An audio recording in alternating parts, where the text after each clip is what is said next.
Question number 9, ABCD एक समलंब चतुर्भुज है जिसकी भुजा AB समांतर DC है। तो हमने दिया है में क्या लिखा कि भाई AB समांतर है DC। इसके विकर्ण O पर प्रतिच्छेद करते हैं।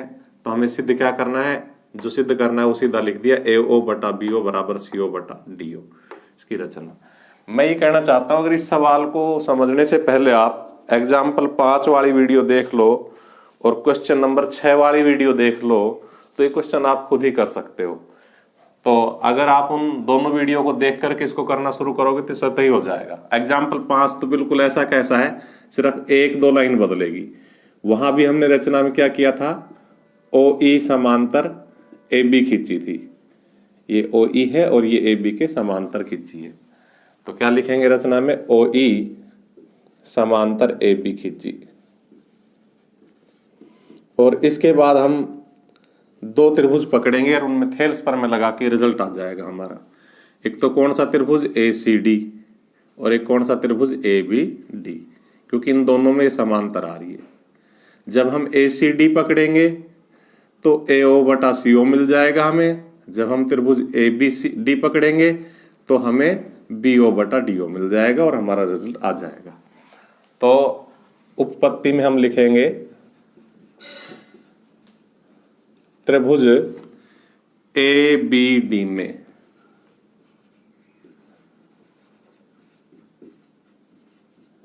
क्या है, OE समांतर AB। हमने कर रखी है, रचना खींच रखी है, इसलिए क्या हो जाएगा, ये बटा ये बराबर ये बटा ये। थेल्स परमे से होता है, अगर किसी त्रिभुज की एक भुजा AB के समांतर खींच दी जाए OE तो वह उसकी अन्य भुजाओं को समानुपाती भागों में बांटती थेल्स परमे, यानी कि DE बटा EA बराबर DO बटा BO।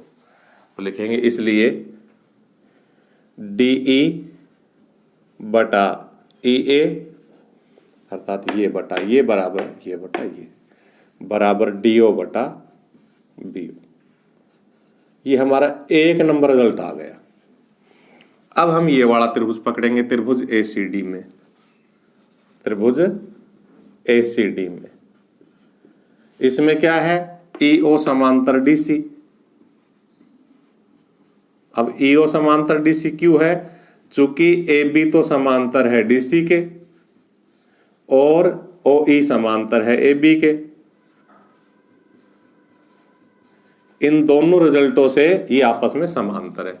ये इसके समांतर है, ये इसके समांतर है, तो ये और ये समांतर है। ये हमने यहां लिख दिया। तो फिर क्या हो जाएगा, अगर ये समांतर है तो ये बटा ये बराबर ये बटा ये, वही थेल्स पर में लग जाएगी। AE बटा ED बराबर AO बटा CO।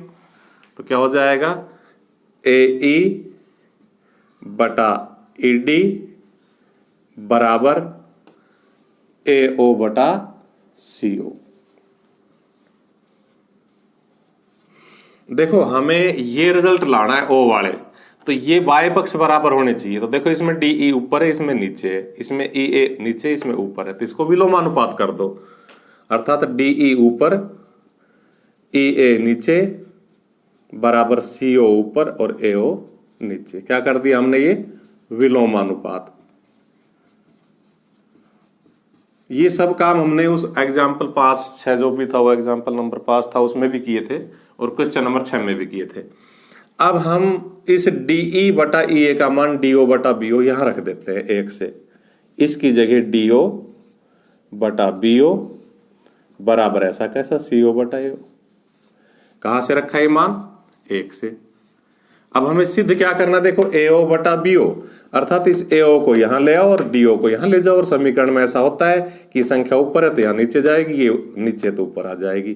अर्थात हम थोड़ा सा पक्षांतरण कर रहे हैं, तो AO ऊपर आ गया यहां से यहां, और BO ऐसा कैसा, CO ऐसा कैसा, और ये DO इसके नीचे चला जाएगा। और यही हमें सिद्ध करना था।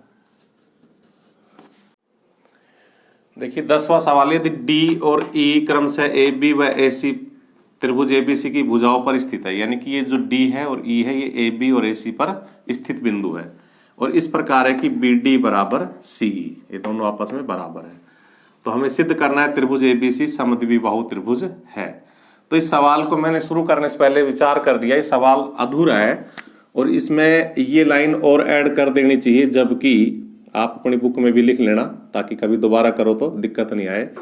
जबकि डीई समांतर बीसी, क्योंकि जब तक इसको समांतर नहीं देगा ये सवाल अधूरा हो ही नहीं सकता। तो ये लाइन और उसको ऐड करनी चाहिए थी। तो हमें दिया है, हमें और क्या लिख देंगे, डीई समांतर बीसी।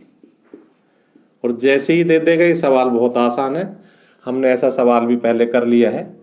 तो हम सबसे पहले समांतर का यूज करके और थेल्स पर में लगा देंगे कि भाई ये बटा ये बराबर ये बटा ये, फिर इन वैल्यू का उपयोग करके और हम इसको ए बी को और ए सी को बराबर सिद्ध कर देंगे, अर्थात ए बी बराबर ए सी होने से समद्विबाहु बहुसिद्ध हो जाएगा। तो हम क्या लिखेंगे, हम लिखेंगे चूंकि डीई समांतर बीसी, इसलिए थेल्स पर में से क्या हो जाएगा, ए डी बटा डी बी बराबर ए ई बटा ए सी। देखो हमें ए डी नहीं, हमें ए बी चाहिए, क्योंकि हमें ए बी बराबर करनी है।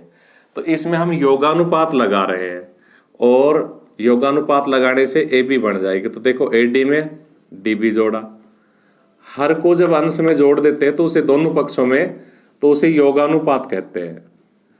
एक बात, दूसरी बात, हमने यही योगानुपात क्यों लगाया, इसको पलटा क्यों नहीं, क्योंकि हमें डीबी बचाना है। डीबी क्यों बचाना है, क्योंकि डीबी की वैल्यू हमारे पास दी हुई है। अगर हमारे पास ये रिलेशन न दे करके ए डी बराबर ए ई दिया होता तो हम पहले इसको पलटते और पलटने के बाद लगाते, क्योंकि जो दिया है उसको बचाना है। तो डीबी दिया है इसलिए डीबी को बचा लिया, बचता वो है जो नीचे होता है। ये मैंने कल भी एक सवाल में बता दी थी बात। अब देखो ए डी में डीबी जोड़ेंगे तो क्या बन जाएगा, ए बी, ऊपर क्या बन गया, ए बी बटा नीचे डीबी। ऐसे ही ए ई में ई सी जोड़ेंगे तो क्या बन जाएगा, ए सी, और बटा इसी की जगह भी हम क्या लिख सकते हैं, इसी की जगह में हम बी डी लिख सकते हैं, चूंकि ई सी बराबर बी डी ये हमसे दिया हुआ है। और यहां हमने क्या लगाया है, योगानुपात।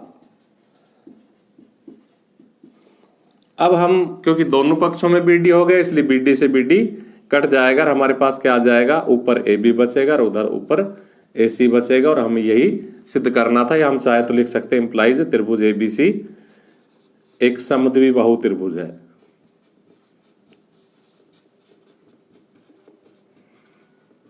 त्रिभुज है और सिद्ध करना है हमें भी, हम चाहे तो ऐसे लिख दे, हम चाहे तो यही लाइन लिख सकते हैं।